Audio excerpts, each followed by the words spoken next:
What if the answers you seek could bring a killer to justice? Emily held the key in her hands. The morning sun filtered through the curtains of room 104, casting a faint golden hue over the bed where Emily had barely slept. The eerie whispers of the previous night still echoed in her mind, but now she had a mission. With Sarah's diary in hand, she made her way to the local police station, determined to bring closure to the decades-old mystery. As Emily stepped into the station, a wave of anxiety washed over her. Would the police believe her?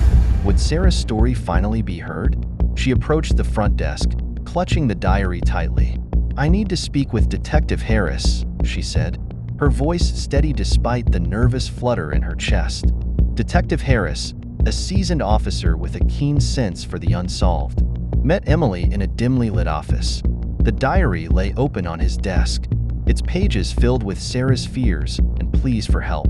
As Harris read through the entries, his expression shifted from skepticism to concern.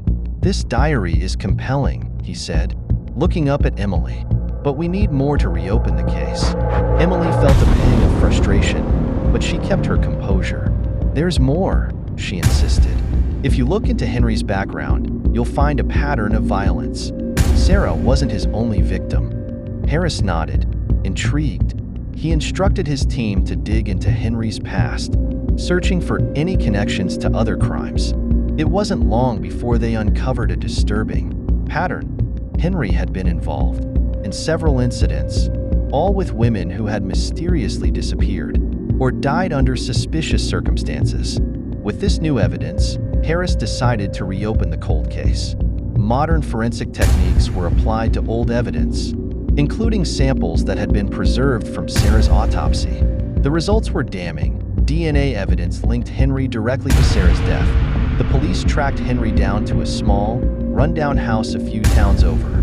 Emily felt a mixture of dread and determination as she accompanied Harris and his team. She needed to see this through, to ensure that Sarah's story ended with justice. Henry, now an old man, answered the door with a look of bewildered innocence.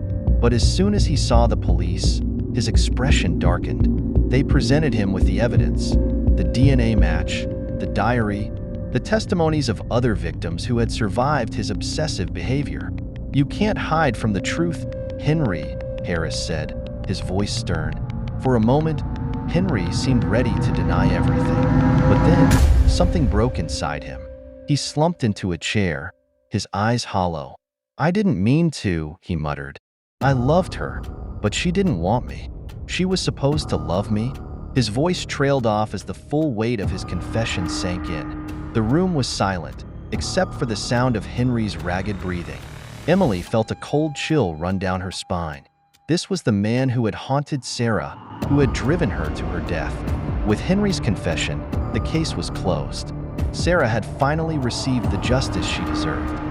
That night, Emily returned to room 104, her heart heavy but relieved. The room felt different, lighter, almost peaceful. She packed her belongings, ready to leave the Whispering Pines and the darkness it had held for so long. As she turned off the light and prepared to leave, she heard a soft whisper, different from the others she had heard before. This one wasn't desperate or pleading. It was calm, almost grateful. "Thank you." Emily paused, a small smile tugging at the corners of her lips. She didn't need to respond. She knew Sarah was at peace. The heaviness that had weighed on her since she arrived was gone, replaced by a quiet serenity.